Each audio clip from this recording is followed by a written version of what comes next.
Good morning to all of you. Depreciation के chapter में एक छोटा सा और कॉन्सेप्ट हम लोगों को देखना है। अगर आपका मशीन सेल होता है तो उसकी एंट्री कैसे करते हैं, राइट? सेल के दौरान उस पर अगर कोई प्रॉफिट एंड लॉस अराइज होता है तो उसको कैसे कैलकुलेट किया जाता है, इन सारी बातों को एग्जाम्पल के माध्यम से देखने का कोशिश करेंगे, समझने का कोशिश करेंगे। तो लेके चलते हैं आपको स्क्रीन पे। चलिए, आई थिंक आपको स्क्रीन दिखना शुरू हो गया होगा। Yes, I think yes, right. चलिए, अगर हम बात करें तो हमारे पास जो भी मशीन है, अगर हम मशीन अकाउंट बना रहे हैं तो थोड़ा सा कॉन्सेप्चुअली अगर हम देखें तो मशीन जब हमने खरीदा तो क्या एंट्री किया, अगर सेल करेंगे तो क्या एंट्री होगा, राइट? अगर हमारे पास कोई मशीन है या कोई भी एसेट्स है, वो प्लांट एंड मशीनरी हो सकता है, लैंड एंड बिल्डिंग हो सकता है, कुछ भी हो सकता है, तो मशीन अकाउंट कैसे बनाते हैं? ऐसे ही बना रहे हैं अभी तक। थोड़ा सा टेढ़ा मेढ़ा लाइन हो रहा है लेकिन फिर भी काम चला लेंगे हम लोग। तो जब हमने खरीदा तो क्या किया, लिखा बैंक, मान लेते हैं 10,000 का ही आपने खरीदा, और इस पे डेप्रिसिएशन आपने लगा दिया।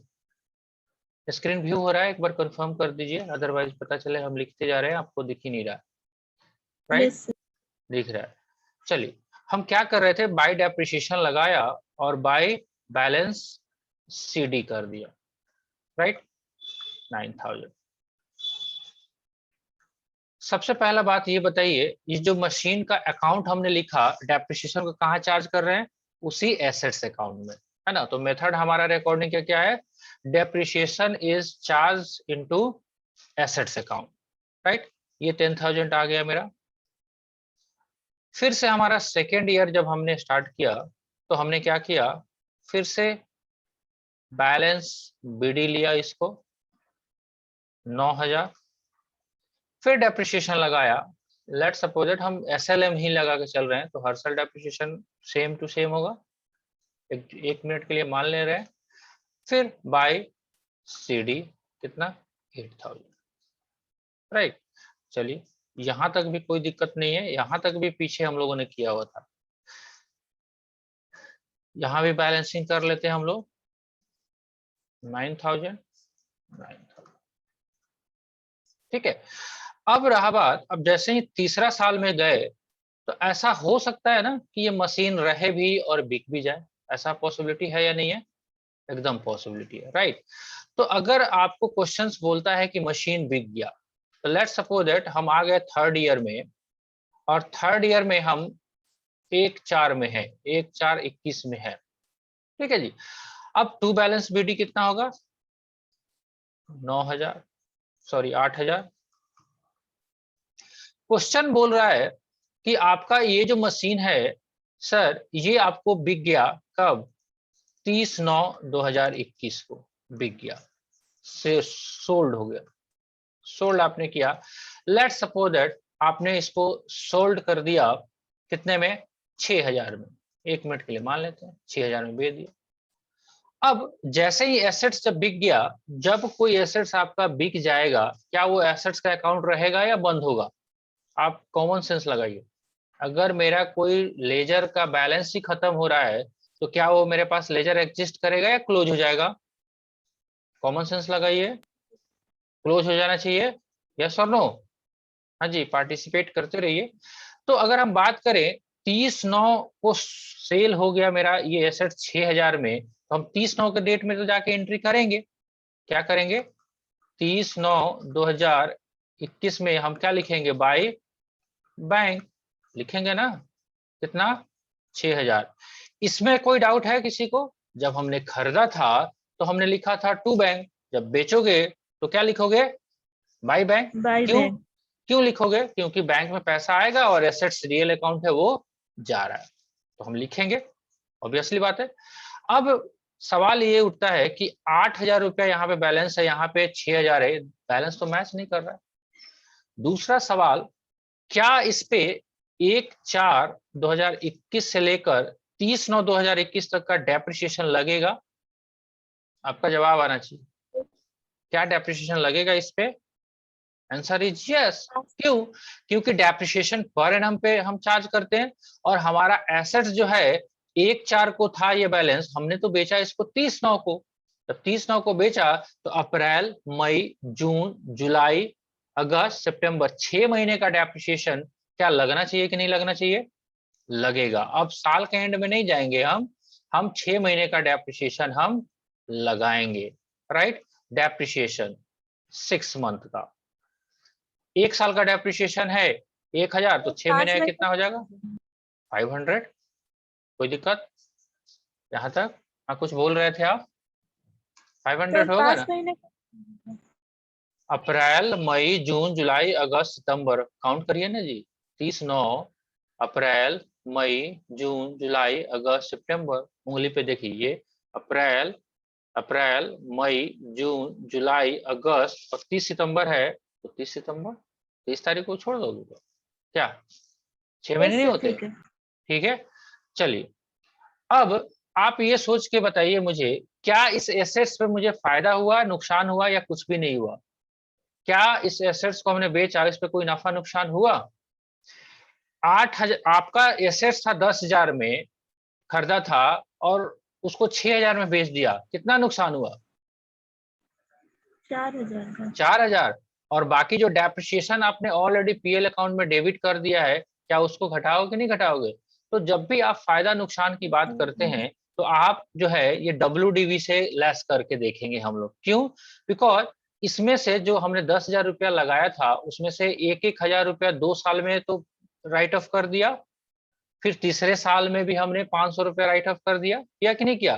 तो मेरे पास बुक वैल्यू या WDV वैल्यू कितना है? 8,000 था शुरुआत में, हमने 500 और डेप्रिसिएशन लगाया, कितना बच गया? 7,500। अब 7,500 का एसेट्स आपने बेचा है 6,000 में तो कितना नुकसान हुआ? 1,500, राइट। तो हम क्या लिखेंगे इस बैलेंसिंग फिगर को? हम क्या लिखेंगे? बाय, ध्यान से देखेंगे आप, profit and loss account, bracket में लिख देंगे लॉस, कितना? 1,500। अब क्या मेरा लेजर का बैलेंस बचेगा? इस एसेट्स, अब एक ही एसेट्स है इस लेजर में तो नहीं बचेगा। 8,000 इधर और 8,000, 6 और 2 8,000 बराबर हो गया। एक और सिचुएशन देख लेते हैं। अगर यही एसेट्स आपको यहाँ पे 6,000 में बिकने की जगह क्वेश्चन बोलता है कि आपने इसको बेचा कितने में? 9,000 में, राइट। तो अब यहाँ पे थोड़ा सा हम चेंज कर रहे हैं। पहले यहां तक बात समझ में आ गई थी, ये पीएल लॉस अकाउंट को लिखेंगे आप। अगर हमारा ये एसेट्स 9,000 में बिका तो अब बताइए क्या फायदा हुआ या नुकसान हुआ? 7,500 का बचा था, 9,000 में आपने बेच दिया तो कितना फायदा हुआ? 1,500 प्रॉफिट, राइट। तो अब ये इधर ना लिख के, ये प्रॉफिट एंड लॉस अकाउंट इधर ना लिख के हम प्रॉफिट वाले को किधर लिखेंगे? इधर लिखेंगे, to profit and loss account, profit कितना? 1,500। अब ये जोड़ आपका चेंज हो जाएगा 9,500, 9,500। तो कहने का मतलब ये है कि जो एसेट्स आप खरीदोगे उसको सेल भी कर सकते हैं। भाई पुराना हो रहा है या लग रहा है कि इसको बेच देना चाहिए, नया लेना चाहिए, तो मनाही थोड़ी है, ठीक है। तो जब मनाही नहीं है तो कुछ कैलकुलेशन ऐसा बनेगा। तो मैंने एक छोटा सा पहले एग्जांपल देके बताया आपको कि ये कैलकुलेशन कैसे होगा। अब चले आपके एग्जांपल की तरफ। यस, चलिए देखिए, आपने जो एग्जांपल शेयर किया है उसको ध्यान से अगर देखिए समझिएगा तो बहुत मुश्किल काम नहीं है। फिर भी आपका डाउट है, मेरा काम है डाउट आपका क्लियर करना, ठीक है जी। चलिए पहले क्वेश्चन देखते हैं। क्वेश्चन बोल रहा है on 1 April 2015 Ashok limited purchase machine costing 5 lakh plus IGST 12%। अब ये सोच के देखिए ये क्वेश्चन ही गलत है। मैं कैसे बोल रहा हूँ क्वेश्चन गलत है? देखिए बुक वाले क्या करते हैं, क्वेश्चन तो डेट, क्वेश्चन तो चेंज करते हैं अमाउंट का, लेकिन कुछ चीजें को वो दिमाग में नहीं रखते। जैसे मैं इसलिए बोल रहा हूँ ये क्वेश्चन गलत है क्योंकि GST जो है वो आया ही था कब? आपको थोड़ा सा भी आइडिया होगा, GST आया था 1 जुलाई 2017 को। और ये क्वेश्चन कब का है? 15 का। बट क्या अब क्वेश्चन दिया हुआ है तो हाइपोथेटिकल मान के आपको बनाना पड़ेगा, जबकि 2015 में जीएसटी एप्लीकेबल नहीं था। लेकिन फिर भी चलिए, this is a separate part. Question को समझने के लिए हम इस लीगल कंप्लायंस को थोड़ा सा इग्नोर करेंगे। अब मशीन है आपका 5 लाख का, उस पर जीएसटी लगा है 12%। ठीक है, तो क्या जीएसटी कॉस्ट का पार्ट होगा? Answer is no. आप जब गुड्स भी परचेज करते थे तो उसको भी आप जीएसटी का कॉस्ट का पार्ट नहीं रखते थे। ये बात थोड़ा सा जानकारी रखना चाहिए। जीएसटी वाले चैप्टर में हमने आपको डिस्कस भी किया था।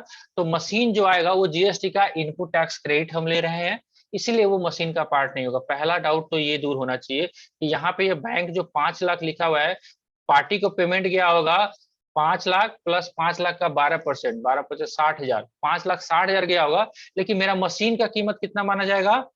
5 लाख। राइट, ये बात तो समझ में आ रहा है हमारे को।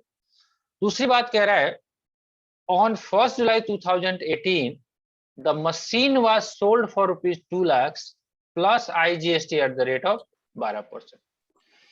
खरीदा है आपने 15 में, बेचा है आपने कब?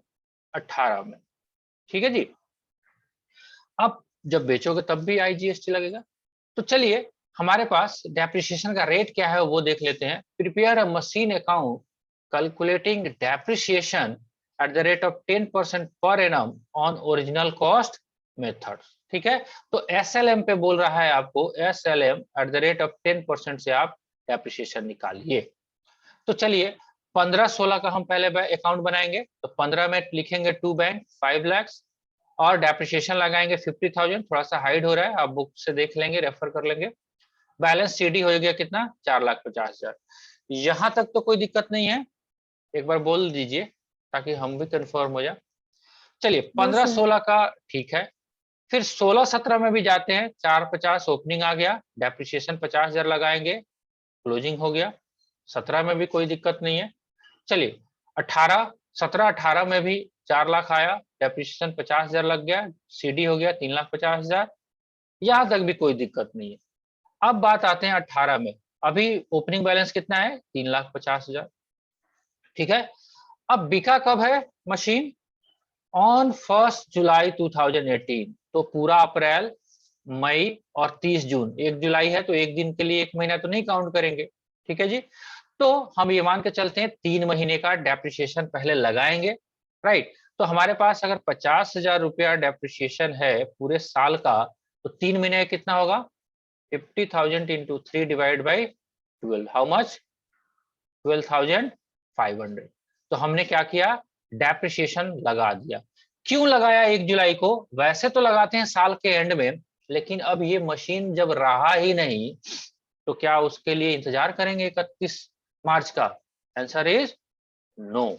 ठीक है, तो चलिए, आपको क्वेश्चन बोला कि आपका 2 लाख में मशीन बिक गया, तो जब पैसा आएगा तो 2 लाख प्लस 12% आएगा, लेकिन हम मशीन में कितना लिखेंगे?